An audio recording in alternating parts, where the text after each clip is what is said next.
Welcome to Allworx and our training series on how to use your new Allworx phone system. To make this training as easy as possible, we have created a collection of small feature-specific sections. We cover all of the new features, so feel free to watch the videos all at once or one section at a time and at your own pace. Your Allworx phone has many capabilities, and over time you will see that in many cases there are multiple ways to initiate or access the same feature. To help you with the initial training session, however, we will show you how to access the most popular features the way most others access them. We have tried to make this guide as comprehensive as possible without overcomplicating the everyday use of your new phone. We also add new features all the time, so bookmark this page in your favorite browser and come back frequently. Let's get started with a brief overview of the phone. Allworx manufactures 3 different model phones. Many of the phone's features are the same, and the primary difference between the models is the number of programmable buttons and/or optional devices you can add to the phone. The easiest model to use is the 9204. This model has only 4 programmable buttons. Next comes the 9212 with 12 programmable buttons, and our largest model is the 9224. One of the available options on the 9224 is the telephone expander. Each expander adds 24 more buttons, and with the maximum of 3 added expanders, you can have a phone with 96 programmable buttons. Your phone label above the LCD will say either Allworx or Paytech. If your phone looks similar to these phones and its label says Allworx, it is one of our earlier designs, and everything you learn here still applies. If it does not say Allworx or Paytech, then most of the information in the rest of this guide won't apply. The focal point of every Allworx phone is the LCD display. The LCD screen gives you lots of information during each step of the call. In addition to the current date and time on the top row, when the phone is ringing, the display shows the caller's name and number. This can be an internal or external call. When you dial out to call someone, the display confirms you have dialed each digit correctly. On the bottom of the display are 4 information fields, and below the LCD are 4 matching buttons. Each one is context sensitive, meaning that their functions change based on the phone's status. They have unique fields when the phone is idle, or when you are on an inbound call, or on an outbound call. When the phone is idle, the keys give you configuration, calls, redial, and presence. Calls list all the inbound and outbound calls. Redial redials the last call, and presence changes your individual presence settings and call routings. We'll learn more about that later. When off hook, the display changes so you can select from a list of speed dials, the same list of calls, redial, or you can access the company phone book. When your phone is ringing, the keys change, so you can select silent or ignore if you do not want to take the call. Now that you understand how the display is used, let's focus on the buttons and how they are used to answer and transfer calls. Based on the particular phone you will have anywhere from 4 to 96 buttons that can be individually programmed for your particular needs. By default, your phone has 2 personal call appearances. We recommend that you keep these 2 buttons as a default setting. These buttons are used as places for the call to appear whenever you place or receive a call. Lift your handset to make an outgoing call, and you will see the light on the bottom call appearance turn green. You can have more than 2 call appearances if you need to answer and process a lot of calls. Just ask your administrator. But for most people, 2 call appearances are enough. Most of the time, each personal call appearance is yours, and yours alone. Sometimes they can be shared among other users, for call coverage of your boss or your assistant. Even if the call appearance is shared, when you are on a call, that call is private. No one can accidentally pick up your call because that call appearance does not appear on their phone. No one can pick up a call you placed on hold unless that call appearance is a special shared call appearance. Your phone may be optionally programmed with direct line appearances. These are used when you want every outside telephone line to directly appear on your phone. Initially, this may look like an easier way to process calls, and for smaller systems with very few calls, it may be. However, when you put a call on hold, you give up control, and anyone can accidentally pick it up. Another user can take it off hold by selecting the line appearance, and if they do, you cannot retrieve it until they place it back on hold. Now let's examine how the remaining buttons can be used. Any unused button can be programmed for direct line appearances, another extension, speed dials, or features that you need to use regularly. When you program a button as another extension, that button also becomes a busy lamp field, which lets you see when the other user is on the phone.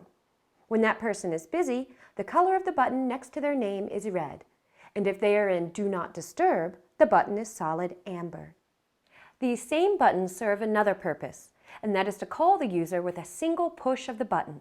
When you do, their phone will ring, unless, of course, their phone is in Do Not Disturb. You can program a busy lamp field on any available unused button. You need to ask the administrator to program any of your unused buttons for this, so start your list. What do all the colors of the different lines mean? When you access a call appearance, it turns green. If your phone is programmed with multiple line appearances, a line in use by another user appears red on your phone. This makes it easier to know which call you are on, which line or phone someone else is on, or in the case of another extension, whether or not they are on the phone. Installing the paper designation strip on your phone is very easy. Simply lift the tab at the bottom to remove the plastic overlay and lift the strip of paper. Ask your office manager or the administrator for the Microsoft Word template, and then you can reprint or change your own designation strip anytime you need. The most useful feature buttons are right above the keypad. These represent the most frequently used features and are used exactly the same way regardless of which model phone you are using. As soon as someone leaves you a voicemail, your Messages key lights red. To listen to your messages, press the button, enter your voicemail password, or follow the prompts on the display. If you want to call someone but don't have a button programmed for their extension, simply press Intercom and then dial their 3- or 4-digit number. A list of everyone's extension should already be distributed, but if not, you can search the phone book on the phone. Every Allworx phone has the capability to easily create a 3-party conference call. If you have the newest 4-button phone, you can even make a 4-party conference call. View the Call Basics section to learn how. If you have answered a call and want to transfer that call to someone else, select the Transfer button and dial the extension where you want to transfer the call. If you have a button programmed for that individual, you can also select Transfer and then select the button next to their name. The Release button is a very easy way to end a call without having to hang up the handset or push down the hook switch. If you are using a headset without an on-off switch on the headset, you will find this to be the easiest way to end the call. Park is a feature used to place calls on a system-wide hold, so anyone else can pick up the call from any other phone. The Info button simply gives you at a glance the current function of each button. This is also an aid that you can use to assist you in labeling your phone. Let's learn how to use your new speakerphone together. Every Allworx phone is a high-fidelity speakerphone, so to place a call using the speakerphone, press the speaker button and start dialing. To answer a call when your phone is ringing, press speaker and say hello. If you have answered or placed a call using the handset but now wish to change to the speakerphone, press speaker and then hang up the handset. This now places the call on the speakerphone. To transition from a speakerphone call to a handset call for privacy, simply lift the handset again. When on a speakerphone call, you can also end the call by simply pressing speaker. And remember, speakerphones are used when there is no expectation of privacy, so use them at your own discretion.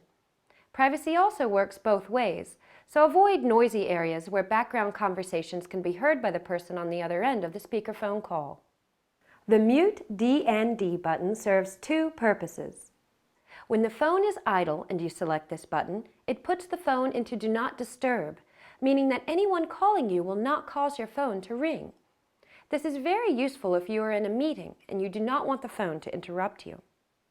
If you are on the handset, headset, or speakerphone and select this button, you will mute the call so that you can have a private conversation without the other party on the call being able to hear you.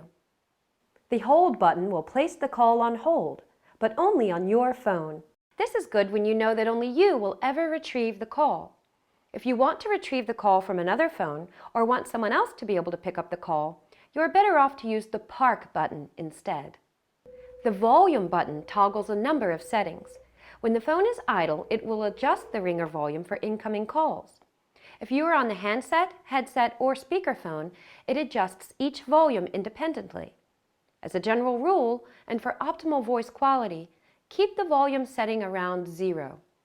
Turning up the volume too high will degrade the audio quality, the same way turning up a radio too loud also impacts its speaker quality. If you ever need to unplug and move your phone, here's how. If you turn the phone on its back and take a quick glance, you will notice the 4 square cable connectors and 1 round connector for a power transformer.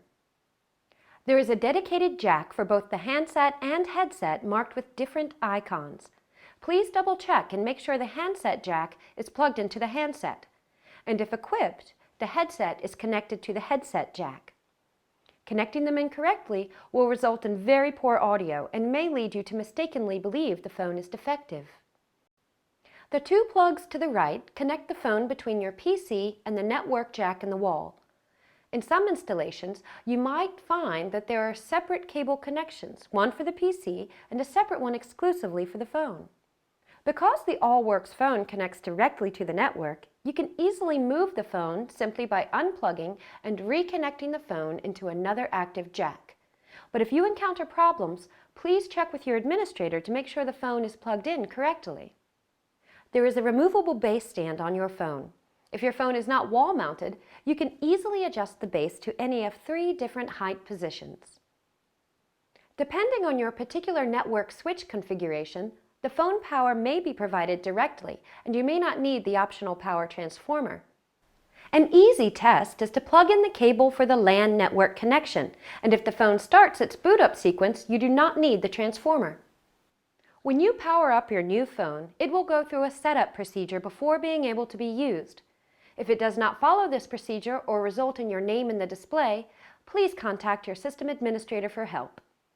This concludes the telephone overview portion of our training. When you are ready, move on to any of the other sections that you need help with.